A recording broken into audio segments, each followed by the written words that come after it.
Now, Goldman Sachs is mixing it up with a new CEO. Lloyd Blankfein kept the music going through the final crisis. In October, David Solomon will take Blankfein's place at the top of the org charts.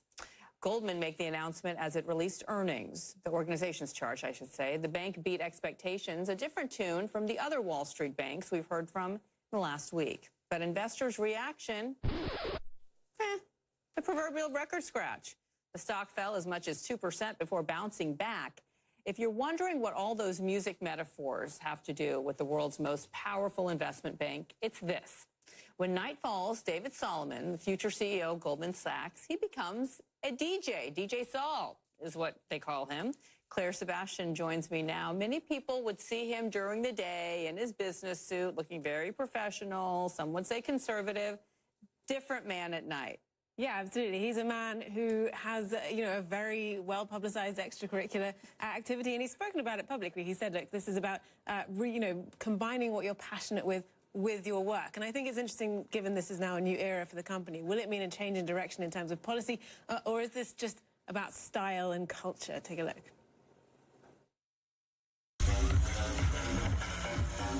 Putting a new spin on a Wall Street icon. This is DJ D-Sol, the alter ego of Goldman Sachs' new CEO designate, an investment banker with a taste for electronic dance music. David Solomon has big shoes to fill.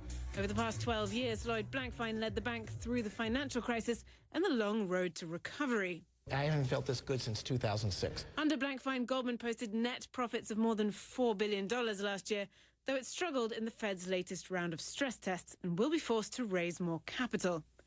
Experts say Solomon will provide continuity in substance, though perhaps not in style. He's got a bit of a rock star reputation, interestingly enough. Not an Ivy Leaguer, so, sort of bootstrap guy.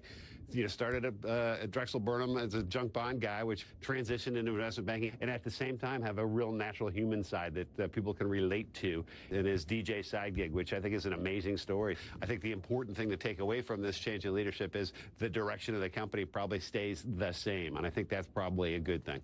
Solomon is in his mid-50s, young enough to spend a decade or more at Goldman. He became partner in 1999 and is currently the company's sole president, with a particular interest in how tech can transform economies. The growth that's going on in the tech world is really significant and really meaningful. The technology and the software that these companies are deploying is disrupting or dislocating more traditional businesses. And he made it clear in a podcast interview last year, he's a banker who believes in work-life balance. If you can't find a way to have passions and pursue those passions and mix them into your professional life and your personal life in some way, shape, or form, it's just harder to have the energy to keep on doing this.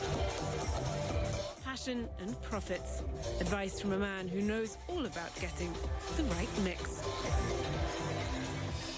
So, Viana, this is not to say, of course, that he won't face some serious challenges as he takes over Goldman Sachs. He said in an interview, a joint interview with Lloyd Blankfein to the New York Times, he said organizations to move forward have to evolve, they have to change, they have to adapt. Of course, Goldman Sachs has changed unrecognizably almost since the financial crisis, but it still has more work to do. You can see that in the stock price since Blankfein took over. It's gained about 50%, but most of that was in the last 2 years, and it's really underperformed some of its rivals over the past year, despite, of course, that boost from the tax cut and deregulation that we're seeing. And leadership at the company, as we know, has changed throughout the years, though I think this is the first time it's been passed down to a part-time DJ, DJ Sol. We'll see if that side gig will continue in his new role as DJ. Maybe he'll be spinning through the earnings calls. That would be fun. Yeah.